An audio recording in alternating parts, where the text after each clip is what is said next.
I'd like to thank the speaker for the comprehensive report, and I would like to point out several aspects based on it. Ukraine is deeply concerned that Russia is forcibly vaccinating Ukrainian citizens in Crimea with its Sputnik V vaccine. The World Health Organization expected to decide on Russian vaccine Sputnik V only at the end of the first half of 2021. Thus, it's currently not licensed vaccine. The report emphasizes that regulatory bodies in charge of assessing and authorizing vaccines against COVID-19 should be independent and protected from political pressure. Unfortunately, we cannot state the same about Russia. Let me remind you that the report also calls on member states to ensure high-quality trials, but Russia refused to conduct a full test of its vaccine Sputnik V.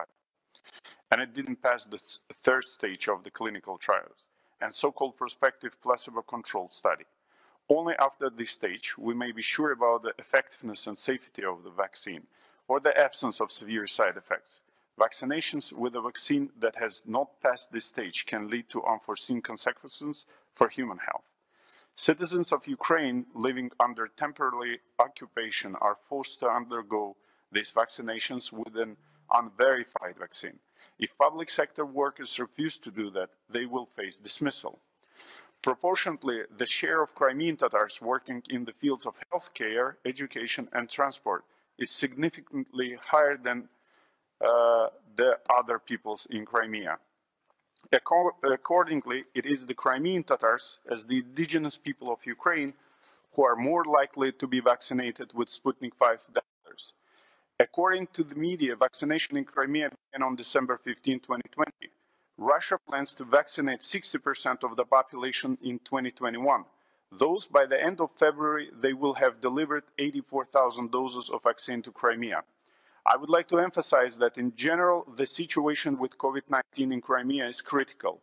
The occupation authorities distort statistics.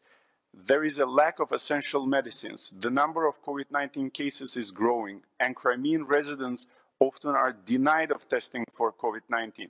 The situation where there is a need to wait for an ambulance for more than 24 hours are quite common.